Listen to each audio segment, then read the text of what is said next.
வணக்கம் நண்பர்களே. டிசம்பர் மாதம் 4ஆம் தேதி 1982ஆம் ஆண்டு ஆஸ்திரேலியா நாட்டில் உள்ள மெல்போர்ன் நகரத்தில் ஒரு குழந்தை பிறந்தது. அந்த குழந்தைக்கு கைகளும் இல்லை, கால்களும் இல்லை. அவர் பெயர் நிக் வியூஜிசிகு. பள்ளிக்குச் சென்றபோது அங்கே இருந்த சக மாணவர்கள் இவரை பார்த்து கிண்டல் செய்தார்கள். நீ எல்லோரையும் விட வித்தியாசமானவன் என்று சொல்லி தனிமைப்படுத்தினார்கள். அதனால் மிகவும் மனம் உடைந்து போனார். 10 வயது இருக்கும்போது வாழ்க்கையின் மீது வெறுப்பு வந்துவிட்டது.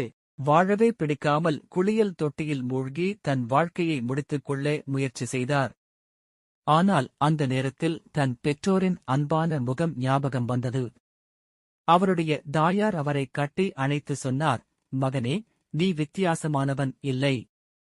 நீ மிகவும் விசேஷமானவன்.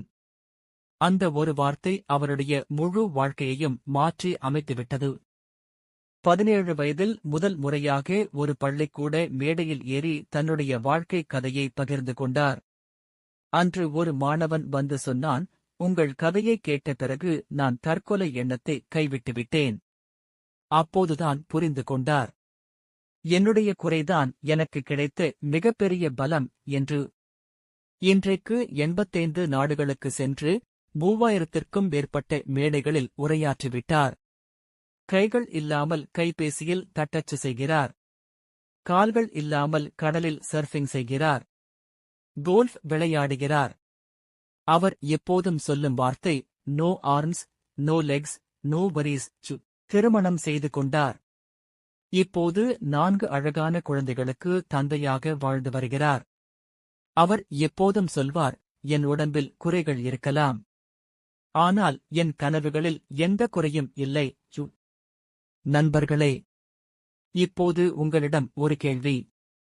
உங்கள் வாழ்க்கையில் என்ன பிரச்சனை இருக்கிறது? படிப்பா? பணமா? அல்லது மற்றவர்களின் அவமானமா? நிக் வியூஜிசிக் அவர்களுக்கு கை கால்களே இல்லை. ஆனால் அவர் இந்த உலகத்தையே வென்றுவிட்டார். நமக்கு எல்லாம் இறைவன் கொடுத்திருக்கிறார். நாம் ஏன் ஜெயிக்க முடியாது? உங்கள் மனதில் இருக்கும் முடியாது என்கிற வார்த்தைக்கு காரணம் என்ன? அதை காமெண்ட்ல எஸ் என்று நம்பிக்கையுடன் பதிவு செய்யுங்கள். நீங்களும் நிச்சயம் ஜெயிப்பீர்கள் என்று நான் நம்புகிறேன்.